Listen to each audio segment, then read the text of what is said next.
We now have South Korea rejecting Donald Trump's call for them to pay $1.2 billion for the deployment of the Terminal High Altitude Area Defense Battery, or THAAD.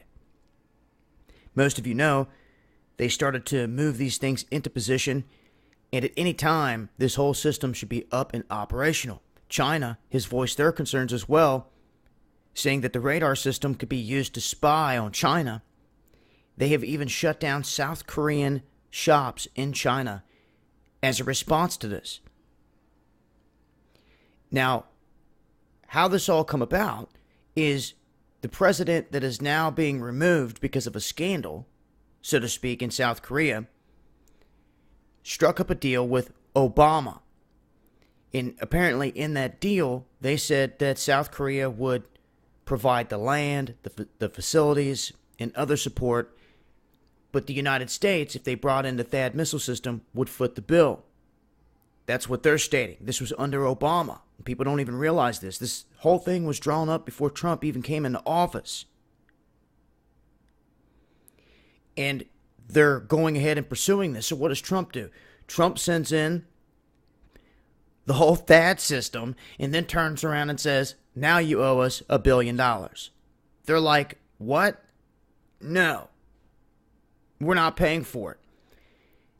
One of the guys that is running for president in South Korea, one of the leading guys, which potentially will likely get this, he is stating that he doesn't want them there. He wants to wait until someone wins the thing, and then they can sit down and figure it out and discuss it.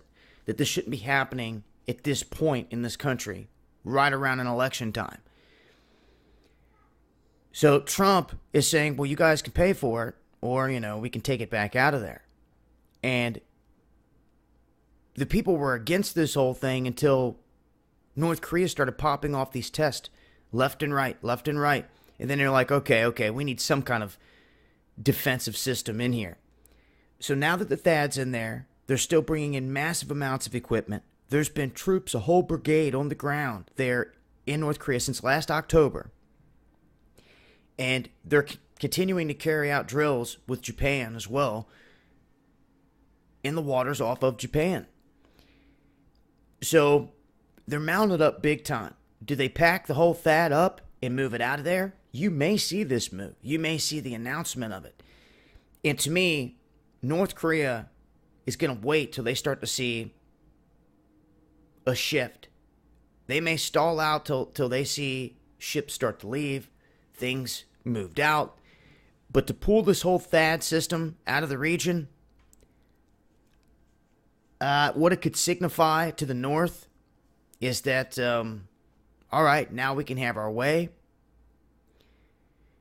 Who knows how this is going to go down? One thing's for sure.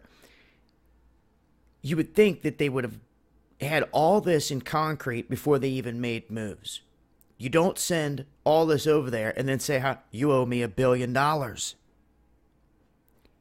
That is what Trump is doing to them, and they're saying, no, we're rejecting it. It'll be interesting to see how this whole thing pans out. But that's some of the latest there in terms of that. I will continue to update as things change. Make sure to tune in to Underground World News Live, 8 p.m. Eastern, Dabu 77. Hope to see you guys there.